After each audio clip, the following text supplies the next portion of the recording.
Paiigtingin pa ng MMDA ang mga hakbang kontrabaha matapos malubog sa tubig ang ilang lugar sa Metro Manila kahapon. At live mula sa Mandaluyong, may Express report si Gerard de la Peña. Gerard, ano ba ang plano ng MMDA tungkol nga dito sa matinding pagbaha para ma-resolve yan kahit papano? Ano? Naku Ruth, oo, medyo marami-raming ang plano ng MMDA. Pinagpaplanuhan na ito ngayon dahil mukhang titindi pa yung mga pag-ulan natin dahil nga dito sa climate change. Ayon sa MMDA, base sa datos na nakuha nito mula sa Pag-asa, ang bumuhos na ulan kahapon sa loob lamang ng 5 oras ay 4 na beses ng dami ng ulang dala ng Bagyong Ondoy sa loob ng isang araw noong 2009. Kaya kahit ang mga lugar na hindi naman binabaha, nalubog sa tubig. Paliwanag pa ng MMDA, hindi ito kinaya ng mga drainage na idinisenyo para sa mas kakaunting ulan. Kaya naman pinag-aaralan na ngayon ng MMDA at ng DPWH ang pag-update sa Drainage Master Plan ng Metro Manila. Kumukonsulta na raw ang MMDA sa Dutch company na Haskonin para makagawa ng mga nature-based solutions, gaya ng paggawa ng mga retention pond, katulad sa Camp Aguinaldo o sa Rizal Memorial Sports Complex para ipunin muna ang tubig bago ito i-release sa mga daanan ng tubig. Sa tingin din ng MMDA, matindi ang problema natin sa basura.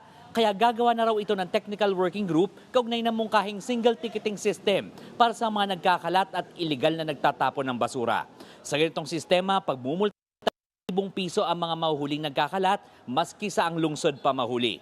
Ayon kay Las Piñas Congressman Mark Santos na dumalo rin sa meeting ng Metro Manila Council ngayong araw, wala namang boundary ang basura. Halimbawa, ang basurang itinapon sa Quezon City ay hindi malayong mapunta sa ibang lungsod dahil konektado ang mga daanan ng tubig sa Metro Manila. Ayon naman kay San Juan Mayor at Metro Manila Council President Francis Zamora, bukod sa pagtataas ng multa, importanteng ituro ang disiplina sa publiko.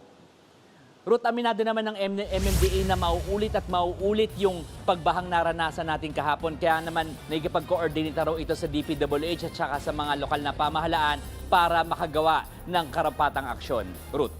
Gerard, yung binabanggit mo nga, medyo maraming plano itong MMDA. Meron ba silang pondo para sa 2027 national budget pagdating dyan sa binabanggit mo, halimbawa flood control, dredging ng mga ilog, itong sa mga waterways, ano? Alam mo, Ruth, parang medyo allergic na tayo sa term na flood control. Pero sinabi ng DBM, ng Department of Budget and Management, na yung pondo nito para sa flood control para sa susunod na taon ay para doon sa pagpapatuloy ng mga nasimulan ng flood control projects at doon sa mga maintenance ng mga existing projects. Dahil kapag basta raw ito binitawan ng pamahalaan, baka raw mas magastos pa ito para sa ating lahat. So kailangan itong mga pondong ito. Now, yung para doon sa dredging at doon sa paggawa nitong updated master plan, may makikipag-coordinate pa raw ang MMDA sa DPWH para maihain ito sa mga mabatas habang dinidinig yung ating national budget para sa susunod na taon. Ruth.